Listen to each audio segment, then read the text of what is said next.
पंचगंगा नदीच्या वाढत्या प्रदूषणाच्या मुद्द्यावरून इचलकरंजी प्रांत कार्यालयातील बैठकीत आंदोलन अंकुश आणि आमदार राहुल आवाडे यांच्यामध्ये वादावादी झाली।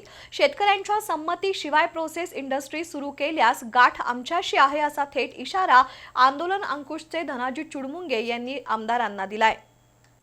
इचलकरंजी शहरातील बंद असलेल्या प्रोसेस इंडस्ट्रीजच्या पार्श्वभूमीवर प्रांत कार्यालयात एक महत्त्वाची बैठक बोलावली होती।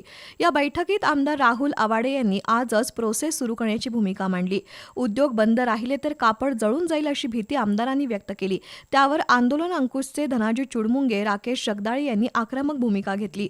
उद्योगांचं कापड जळण्याची तुम्हाला काळजी आहे, पण प्रदूषणानं आमची आतडी जळाली आहेत, त्याचं नुकसान कोण भरून देणार असा संतप्त सवाल आंदोलकांनी केला।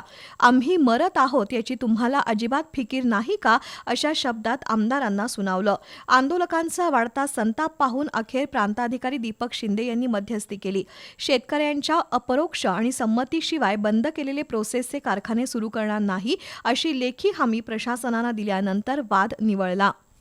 3 तारखेच्या आमच्या आंदोलनाच्या पार्श्वभूमीवर आज आणि पुन्हा प्रांत कार्यालयामध्ये बैठक झाली। या इचलकरंजीचे आमदार राहुल आवाडे, प्रांताधिकारी आमचे शिरोळचे तहसीलदार, इचलकरंजीचे तहसीलदार अशी बैठक झाली। यामध्ये प्रोसेसवाल्यांनी जे 107 एकरचं जे डॉक्युमेंट दिलेले आहे त्या शेतीची कन्फर्मेशन उद्या करायचं आहे, पण कोणत्याही परिस्थितीमध्ये आज तिने आम्हाला चालू करायला परमिशन मागत होते, पण आम्ही त्यांना दिलेलं नाही।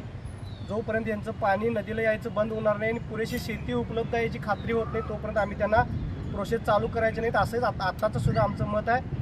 उद्या परवा 2 दिवसात या शेतीचं कन्फर्मेशन होईल आणि त्यानंतर पुढं काय होईल ते आपल्याला सांगितलं।